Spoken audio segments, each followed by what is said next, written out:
बिहार में बहुत ज्यादा पुल गिर रहा है। हाँ। अभी फिलहाल 10 पुल गिर गया है, जिसमें से एक पुल जाकर अब वीडियो भी बनाए उस पुल। अभी हम लोग अररिया के एक पुल पर हैं मित्रों, और गोरों से ज्यादा इस देश के चोर आज लूट रहे हैं, और उसका जीता जागता उदाहरण ये है। जरा सोचिए, कहा जाता है ना बिहार में बहार है, अरे बिहार में बहार है लेकिन पुल गिरने की भरमार है। अररिया में गिर गया, मोतिहारी में गिर गया, किशनगंज में गिर गया, मधुबनी में गिर गया, जो है इधर मधेपुरा में गिर गया। तो मतलब जिधर आप जाइएगा, सिवान में गिर गया, तो जिधर आप जाइएगा उधर पुल अब गिर रहा है। नेता जो है वो खुद जो है घुसखोर हो गए हैं, नेता खुद जो है भ्रष्टाचारी हो गए हैं, उनको खुद जो है पुल में कमीशन चाहिए, उनको खुद जो है उसमें रंगदारी चाहिए। और यही कारण है कि जितना पैसा पुल बनाने के लिए दिया जाता है उसका हमको लगता है कि 50% भी पैसा जो है ढंग से उपयोग नहीं किया जाता है। यहां पर नेताजी के रिश्तेदार को टेंडर मिलेगा, यहां नेताजी के मामा को, चाचा को, दादा को, भौजाई को, ताई को, बहन को टेंडर मिलेगा। और यही कारण है कि जब बहन और भौजाई और दादा, चाचा, नाना को टेंडर मिलेगा तो वो लोग तो कमीशन खाएंगे, और कमीशन खाएंगे और साथ में कमीशन बांटेंगे। यही कारण है कि पुल गिर जाता है। विश्व का सबसे बड़ा रेलवे ओवरब्रिज बन गया चिनाबे में, एल&टी ने बनाया, रेलवे की तरफ से बना, नहीं गिरेगा, वो कभी नहीं गिरेगा, अपने लाइफ टाइम को पूरा करेगा और वो पुल कभी नहीं गिरेगा, क्योंकि वहां पर भ्रष्टाचार नहीं हुआ है। लेकिन यहां सोचिए 1700 करोड़ रुपए का पुल एसपी सिंगला कंस्ट्रक्शन कंपनी बनाता है और साल में 2 बार गिर जाता है। 12 करोड़ रुपए के लागत से 3 बार टेंडर पास होता है, 11, 17, 18 और 24 जो है 21 में, और अररिया में पुल गिर जाता है। नमस्कार दोस्तों, मेरा नाम कुंदन पांडे और आप देख रहे हैं पब्लिक का पावर। हमारे साथ बहुत ही चर्चित पत्रकार रवि भट्ट हैं।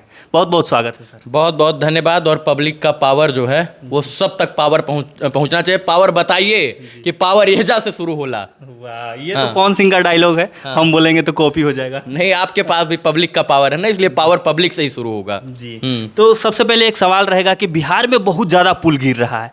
अभी फिलहाल 10 पुल गिर गया है, जिसमें से एक पुल जाकर अब वीडियो भी बनाए उस पुल का। अररिया में गिर गया, मोतिहारी में गिर गया, किशनगंज में गिर गया, मधुबनी में गिर गया, जो है इधर मधेपुरा में गिर गया। तो मतलब जिधर आप जाइएगा, सिवान में गिर गया, तो जिधर आप जाइएगा उधर पुल अब गिर रहा है। क्योंकि बिहार जो है बहुत सारा रिकॉर्ड बनाया है इससे पहले, ऐतिहासिक धरती है जो है बिहार, और ये भी एक रिकॉर्ड बन गया है कि बिहार में सबसे ज़्यादा पुल जो है एक हफ्ते के अंदर या 9-10 दिन के अंदर गिरा है। तो मतलब जब पुल गिरने का कहीं पर जिक्र होगा तो बिहार का जिक्र जरूर होगा। तो सबसे पहले ये सवाल रहेगा सर कि बिहार में ही क्यों पुल गिर रहा है, इसमें किसकी गलती है? अगर कोई पार्टी के ली जाए, आरजेडी, कांग्रेस, बीजेपी या नीतीश कुमार, किसकी गलती है पुल गिरने में? देखिए, किसी पार्टी का नहीं बल्कि वहां के लोकल नेताओं की गलती है, और उससे भी बड़ी गलती वहां के ठेकेदार और इंजीनियर की है, जो उसको काम करवा रहे हैं, जो ठेकेदार और इंजीनियर जो है जो उसको पास कर दे रहे हैं। मतलब अगर कुछ भी गलत सलत पुल दिख रहा है, मतलब उसमें जो पैमाना तय किया गया है उस पैमाने के आधार पर अगर पुल का निर्माण नहीं हो रहा, तब भी जो है इंजीनियर साहब उनको घूस और कमीशन मिल रहा है, वो तुरंत के तुरंत पास कर दे रहे हैं। तो किसी पार्टी का गलती नहीं है बल्कि वहां के स्थानीय नेताओं का गलती है। नेता लोग क्यों चुनता है कि उनके लिए अच्छा करे। अब जब आपके क्षेत्र में पुल बन रहा है तो उसकी गुणवत्ता की जांच करना, उसकी देखरेख करना, उसमें अच्छा हो रहा है या बुरा हो रहा है, वो आपका ना काम है। तो 5 साल के लिए सरकार जो है नेताओं को लोगों ने दायित्व तो दे दिया है, लेकिन नेता जो है वो खुद जो है घुसखोर हो गए हैं, नेता खुद जो है भ्रष्टाचारी हो गए हैं, उनको खुद जो है पुल में कमीशन चाहिए, उनको खुद जो है उसमें रंगदारी चाहिए। और यही कारण है कि जितना पैसा पुल बनाने के लिए दिया जाता है उसका हमको लगता है कि 50% भी पैसा जो है ढंग से उपयोग नहीं किया जाता है, क्योंकि सबको घूस जाना है, जेई से लेकर इंजीनियर तक, ठेकेदार से लेकर स्थानीय नेताओं तक सबको जाएगा, और जब घूस जाएगा तो पुल जो है इसी तरीके से गिरेगा। खुलेआम इल्जाम लगा रहे हैं, डर नहीं लगता है आपको? नहीं, देखिए, खुलेआम ये तो जग जाहिर है कि जो है पुल क्यों गिर जा रहा है।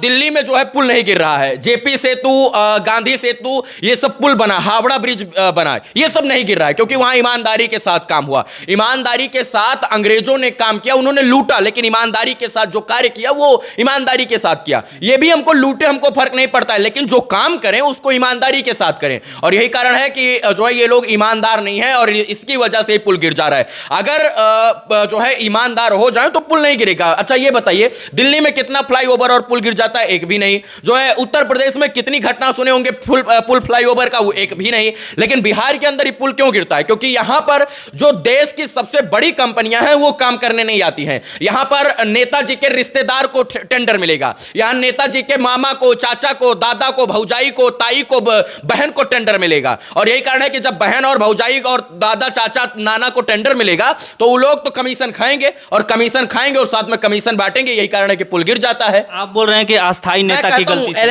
एलएनटी जैसी कंपनी, टाटा कंसल्टी, एलएनटी, ये जैसी कंपनियां अगर पुल बनाए तो सच बात है कि पुल नहीं गिरेगा, कभी नहीं गिरेगा। क्योंकि ये कंपनियां जो है पूरे देश के अंदर, देखिए अभी चिनावे में ओवरब्रिज बना दिया, विश्व का सबसे बड़ा रेलवे ओवरब्रिज बन गया चिनावे में, एलएनटी ने बनाया, रेलवे की तरफ से बना, नहीं गिरेगा, वो कभी नहीं गिरेगा, अपने लाइफ टाइम को पूरा करेगा और वो पुल कभी नहीं गिरेगा, क्योंकि वहां पर भ्रष्टाचार नहीं हुआ है। लेकिन यहां सोचिए 1700 करोड़ रुपए का पुल एसपी सिंगला कंस्ट्रक्शन कंपनी बनाता है और साल में 2 बार गिर जाता है। 12 करोड़ रुपए के लागत से 3 बार टेंडर पास होता है, 11, 17, 18 और 24 जो है 21 में, और अररिया में पुल गिर जाता है। तो सबसे बड़ी गलती है यहां के जो है नेताओं की और ठेकेदारों की और इंजीनियरों की, जिन्होंने बिहार में पुल बनाने के नाम पर सिर्फ ये कसम खा लिया कि हमको पुल जो है वो सिर्फ ध्वस्त करना है, गिराना है, तोड़ना है, और जो है दोबारा जब टेंडर पास होगा तो उसका पैसा अपने जेब में रखकर चले जाना है। एसपी सिंगला की कंपनी जो है वो पटना में भी ओवरब्रिज बना रही है, गाँव में भी बना रही है। पटना का ओवरब्रिज नहीं गिर रहा है और गाँव का गिर जा रहा है। देखिए यहां पटना में जो है उनको हो सकता है कि यहां पर नेता को रंगदारी न देना पड़ता हो सकता है कि जो है यहां पर जो है ज्यादा कमीशन न देना पड़ता हो, लेकिन क्या गारंटी है, अभी तो बन ही रहा है ना, क्या गारंटी है कि नहीं गिरेगा? हो सकता है कि गिर जाए। यहां पर ये पीछे जो है गया को जोड़ने वाला रोड था, एक फ्लाईओवर, वो भी गिर ही रहा था। तो सर एक बात बताइए, आप बोल रहे हैं कि लोकल नेताओं की गलती की वजह से पुल गिर रहा है। अगर लोकल नेता गलती कर रहे हैं तो फिर बार बार जीत कैसे रहे हैं अपने स्थानीय से? देखिए जातिवाद के नाम पर, परिवारवाद के नाम पर, पार्टीवाद के नाम पर, और ये परिवारवाद, जातिवाद के नाम पर जो है टिकट तो लेकर चले आते हैं कि हम फलाना समर्थक हैं, हम धमाका समर्थक हैं, लेकिन ये जनता को मूर्ख बना रहे हैं और जनता को ये नहीं पता है कि हम इनको बार बार चुन रहे हैं और इन्हीं की लोकसभा विधानसभा में पुल गिर जा रहा है। तो लोगों को भी सुधरना होगा, समझना होगा, सोचना होगा कि बिहार के अंदर बड़ी कंपनियां, बड़ी कंस्ट्रक्शन कंपनियां जो है दिल्ली, मुंबई की आकर जो है कंस्ट्रक्शन क्यों नहीं करती हैं? एसपी सिंगला को टेंडर क्यों मिलता है? एलएनटी को टेंडर क्यों नहीं मिलता है? टाटा को टेंडर क्यों नहीं मिलता है? अडानी की कंपनी को जो है टेंडर क्यों नहीं मिलता है? इन सब चीजों को सोचना होगा, जनता को ही सोचना होगा कि क्यों नहीं मिलता है। क्योंकि सब क्या पहले से जो पुरानी कंपनी है वही काम करेंगी और उनके साथ साठगांठ है, उनके साथ नया डील नहीं करना पड़ेगा। और एलएनटी, टाटा जैसी कंपनियां, अडानी की जो है अंबानी की कंपनियां जो है वो कभी भी जो है कंप्रोमाइज करती ही नहीं है। वो मतलब जो है अंबुजा इंफ्रास्ट्रक्चर कंपनी अडानी की, ठीक है, वो बहुत सारे पुल पुलिया बनाती है, एयरपोर्ट तक बना देती है, जो है बहुत सारे एयरपोर्ट का काम करेगी, वो नहीं गिरता है। हाँ, अभी कुछ लोग कहेंगे कि दिल्ली में एयरपोर्ट गिर गया है, उसका छत गिर गया है, लेकिन वो भी दुर्भाग्यशाली है, उसकी भी चर्चा होनी चाहिए, वो भी गलत हुआ है, उस पर भी जो है कंपनियों के ऊपर प्रतिबंध लगाना चाहिए कि ऐसे इतने पॉर्स इलाके में जहां देश की राजधानी है उसका एयरपोर्ट का जो है छत ही गिर जाए। तो ये सब सोचने का विषय है और हमको लगता है कि बेहतर काम हो सकता है बिहार के अंदर अगर सरकारें चाहें और जनता चाहे तो। सर जो भी बातें बताए बिल्कुल सही बताए और तथ्यों के साथ, जितने सारे पुल गिर रहा है उन पुल को मरम्मत के साथ साथ नए नए कंपनियों को दिया जाए बनाने के लिए, जिससे बेहतर बन सके।